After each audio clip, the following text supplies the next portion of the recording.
I wanted to address a question that came up on the kiosk user login video from the garage management application. Base HumanX said, I have created the navigational component, but am confused the groups users in the component properly type and data type. Can you tell me the types, please? Okay, so let me go over this in a little more depth. Okay, so for either of these sides, pretty much these buttons do the same thing for each of these, okay? Let me just click on one of these and go in here. So there is a string variable called var user roles. Now that is a string type of variable. And what we do here, let's say if they're a tester, if they're a developer, whatever role they have, we essentially take whatever value. So these are the same variable here.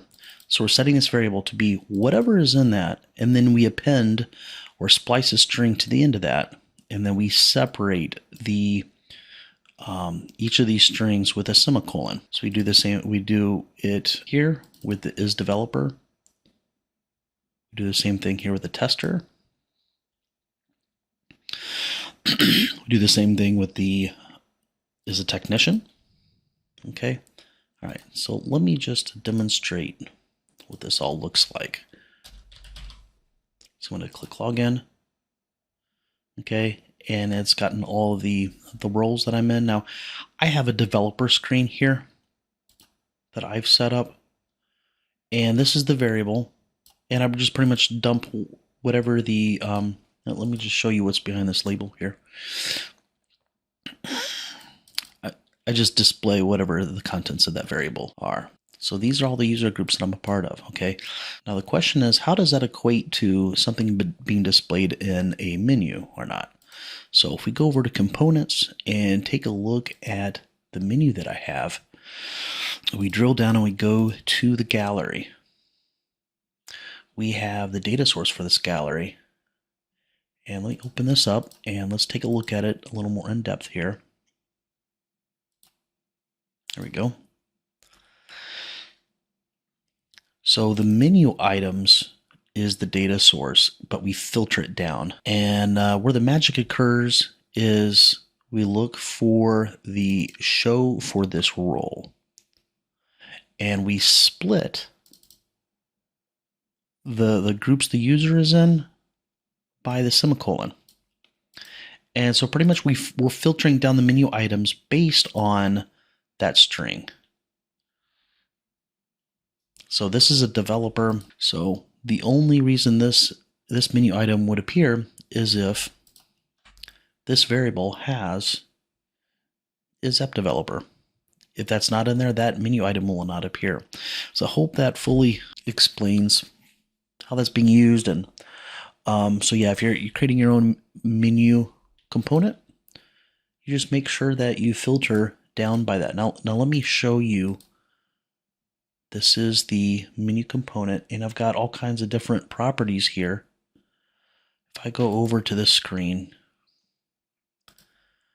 these are all the values that are passed in. So the menu items, so see that this is a collection variable, nav items. So these are all the menu items. And initially I construct that in the app on start. There's also a visible. So if you wanted to make a menu item temporarily,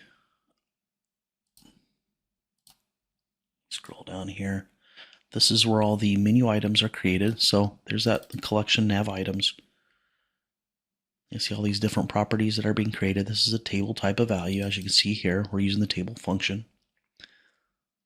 And if you wanted to make one of them invisible, you would set the visible to false. Okay, so it's just another way to sort of deactivate a menu item. And for each of these menu items, we've got show for this role. See, for customers, only way this menu item is going to be displayed is if they have that var is office admin. Before we move off the screen, not only are we passing the menu items in here, I want you to pay attention to this groups user is in. This is a property, custom property on this component. Okay, and you see the value here. And I'm passing in that var user roles, the same variable right here. Okay. So inside the component, let me click back on the menu. Inside the component, that value that's being passed in is being used. Okay? Right there. That was a great question. I appreciate the question, and thank you for the engagement and the feedback there. I definitely don't want anybody to get hung up on the logistics of something in the menu. So thanks for asking the question. Hopefully I've answered that completely. And hopefully you guys are having fun building this app with me. We'll talk soon. Bye-bye.